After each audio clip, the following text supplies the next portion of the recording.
G'day Spurs fans, Paul the Hotspur hippie here, the only psychedelic soccer show on the internet. I've calmed down. I had my rant yesterday, just had to get it all out, felt good, and thanks to the many kind comments that I had. Hey, and thanks to the comments saying I'm a meth head as well. That's pretty cool as well. All helps the YouTube algorithm, I don't care. You all get a love heart and a thumbs up, and that's it. So this morning I've been looking at, a bit more Spurs YouTube, but with my newly catharticized, cleansed mindset, and I've gone past the point of what's all this then to having a bit of a giggle about it. And I saw a couple of things this morning, and I'm not sure people out there quite understand sometimes about fitness, exercise, injuries, recovery, because I saw one guy say, oh, you play a game and they had a rest, why can't they keep playing? It's like, your body can't do that, man. Your body can't do that. Now, in my past, I used to compete in cycling, long distances. I used to do 40Ks, 100Ks, 200Ks. No, I'm not going to say I was brilliant or anything like that, but I was decent. I got up to a standard that I was happy with. It's something I did in my early 40s. And I used to train, prepare. And the way your body works is, this is my understanding, I'm sure it's the same with like footballers or whatever, the way you grow muscle or, your body is, you kind of have to break it. So when you're training really hard, you get little micro tears in your, look at that, these puppies don't walk themselves, by the way. Little tears, and they repair and increase mass or strength, whatever you're trying to do. They only repair when you sleep. If you get good night's sleep, it's when a body does a lot of its repairing. But when you're about to do a very strenuous exercise. Now, people out there might be marathon runners, half marathon runners. It doesn't matter what standard you are, it's the same thing. I'm sure people that do this, So if I was going on a 200-kilometre bike ride and I knew I was going to be pushing it, I would basically stop exercising, I don't know, a good week before I did it. And it's very frustrating, because you feel like you should be doing something, you feel like your baby body's going a bit slack or whatever, but you have to do it. You have to do it to make sure your body is fully repaired so you can really give it a good bash. And if you don't do that and you give it a good bash, injuries, man, injuries, the tears become bigger tears, you get real problems. So I'm saying this because I don't want to be judgy, but I'm looking at some of these people who are saying these comments, and I don't know if they know anything about exercise. I'm not trying to shame people; they just don't know. They think you go for a run and you have a rest, and then you're fine to go again. And it doesn't work that way. So what we're seeing at Tottenham is these players that have been playing minutes and minutes and minutes, and Ange has been saying, look, we're doing not much training at the moment. You can't. If you were to play every match and do all the training in between, we would have no players, man. No players. So I think it's really unfair of people to say, oh, they had a good night's sleep after Liverpool. Why didn't they show any effort against Aston Villa? I mean, that's a judgment call I disagree with anyway, because I think they showed effort in the Liverpool and in the Aston Villa games as much as they could. But they haven't had time to repair, to rejuvenate, for sleep to do its work. And when you're in that state, injuries can come thick and fast, man. So I'm actually amazed how these players are lasting up, like the likes of Son, which people are saying, oh, he's past it and all that. I mean, he's clearly knackered. I mean, come on, folks. It was only 2 games ago that he was playing like a wizard. He played like a wizard against Elfsborg. And don't give me this Elfsborg were not as good as Tamworth crap. That is ridiculous. So you can see it.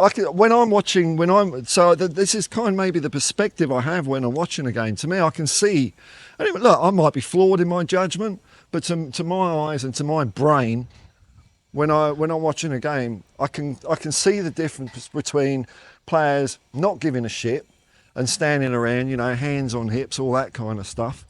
And when players are exhausted or they're pushing themselves and it's just not there. So what I saw against, I saw some of it, I saw it against Liverpool. I saw effort. And that's against Aston Villa. I saw effort, man. I saw effort.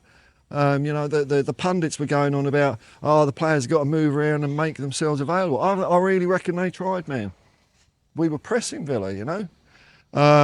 So I mean, people are going bonkers out there, man. It's getting into conspiracy theory nutcase territory, if you ask me. Because not only are we sick of hearing the excuses, why I keep hearing the excuses, the injuries and well, I'm sorry, but being sick of hearing the excuse of injuries doesn't have some sort of magical healing power that will make the players get better just because you're fed up with hearing about them being injured. You know, they're not going to go, oh, he's fed up. Oh, I can walk. I can run. I know it's boring. I understand it's boring hearing the same thing over and over again because the situation is just the same. We're injured, man. That's it. It'll be the same, you know, for some players next week and the week after. They're not going to get better by the power of negative thought out there. But not only should the players just be able to run off a game against Liverpool, it does make me chuckle, man. It's clear that these people have never pushed their bodies to their limit. You can't do it, man. Your body breaks down. It's as simple as that. But not only is injuries not an excuse, but also there are some shadowy shenanigans. Now, I couldn't quite get to the bottom of this conspiracy, but it's like, mate, how come players were told they're coming back and then they're not? It's almost like the implication is these injuries are fake, that they're not real, or players are pretending. I don't know, man. It is absolutely crazy. I don't think there's a professional footballer out there that when they're asked by the doctor, they can have a broken leg. If they're asked by the manager, can you play? They'll say yes.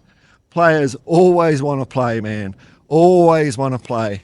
And it's up to the medical staff and the manager to kind of put brakes on that, to reel them back in, to be very careful. And I applaud Ange at the moment for taking a bit of extra time, a bit of extra care with the players, because you don't want them to have a more catastrophic injury that may shorten their career, something like that. None of us wants that.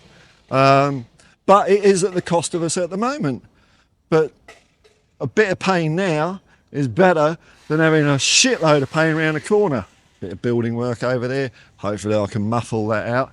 So I'm not quite sure what the conspiracy is, but there is some sort of Levy, puppet master, Svengali sort of conspiracy theory going on there. And I'm fine. This is what I'm saying. I'm finding it I'm having a bit of a chuckle now. I got the distaste for certain opinions from fans out there, all the controversy and drama and all that sort of stuff, and we hate the team. I fucking hate this is in essence what these people say. I fucking hate Spurs. Do something else, man.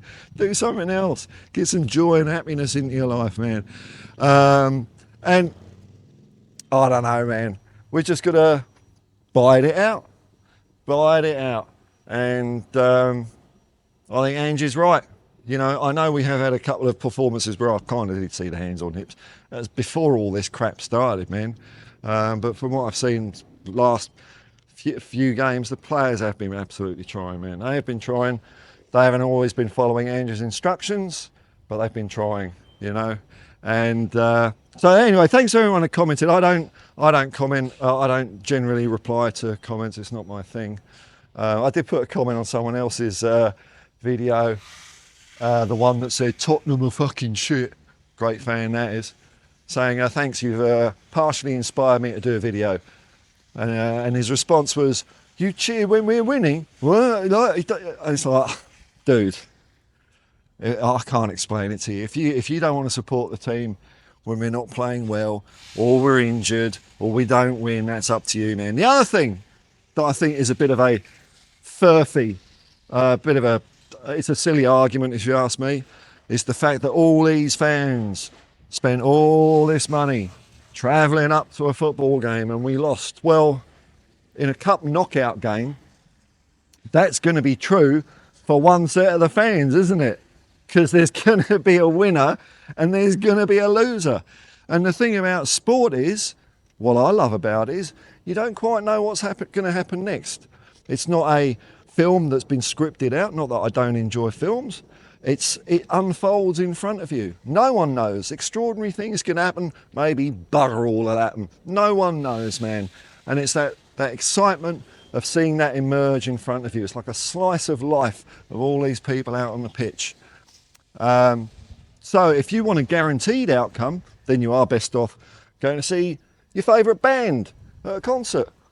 They probably play well. Go and see a movie, see an old movie you like again, you'll know what happened. But if you go and travel or go to a football game or any sporting event, just because you've paid the money to go, does not in any way guarantee that you deserve a result at all. At all. If you think that spending money means you deserve something, like I say, you're going to have a lot of frustration.